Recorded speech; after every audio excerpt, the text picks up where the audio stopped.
L'automne est arrivé après un été très chaud et très sec. Et vous le savez, l'automne, c'est comme le printemps, il y a plein de choses à faire au jardin, sur le balcon ou sur la terrasse, et notamment les plantations. Mais avant, on va faire un petit peu d'entretien pour retrouver les plantes qui ont été si belles cette année, aussi belles dès le printemps prochain. Les géraniums ne pourront pas passer l'hiver dehors, à part dans les régions aux hivers très doux. Donc vous pouvez tenter de les garder pour les replanter l'année prochaine en les hivernant dans une pièce fraîche et lumineuse et après les avoir rabattus d'au moins la moitié. Une fois qu'ils seront rentrés à l'abri, n'oubliez pas de les arroser un petit peu de temps en temps. Le Dipladenia lui aussi est sensible au froid. Il ne pourra pas rester dehors si les températures deviennent négatives.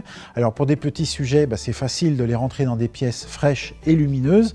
Par contre, un gros sujet comme ça, on va le surélever, on va mettre un voile d'hivernage autour et on va protéger le pot aussi pour que les racines ne gèlent pas en contact avec les parois du pot.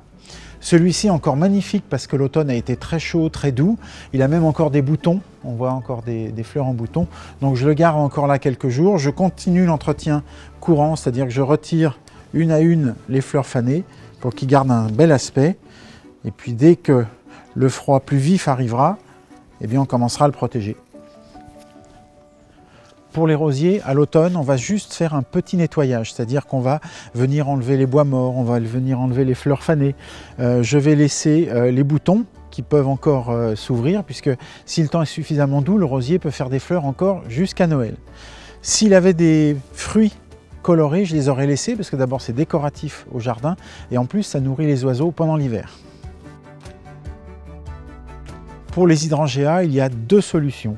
Soit vous trouvez que les fleurs fanées sont pas belles et vous les coupez maintenant qu'elles sont sèches, soit c'est ce que je vais faire, vous trouvez que c'est encore joli, ça va durer comme ça tout l'hiver et moi je vais les laisser parce qu'en plus, petit avantage, elles vont protéger les bourgeons qui seront juste en dessous et qui fleuriront l'année prochaine, elles vont les protéger du froid.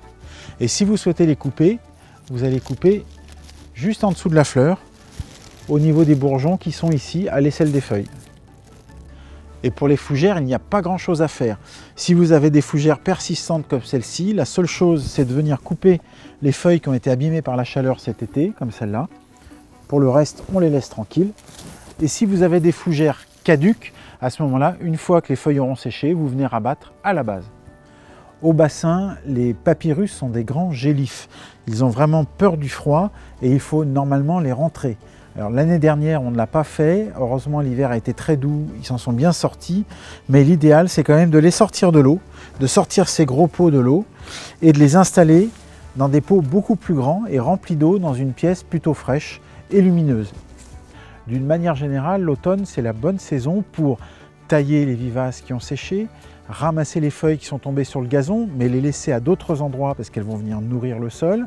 Vous allez faire votre dernier désherbage, vous en profiterez pour vous servir des feuilles ramassées pour pailler vos massifs ou le potager et ne pas laisser la terre nue. C'est aussi le moment de faire la dernière tonte et profitez-en pendant que vous êtes au jardin pour imaginer vos futures plantations car l'automne c'est vraiment le meilleur moment pour planter.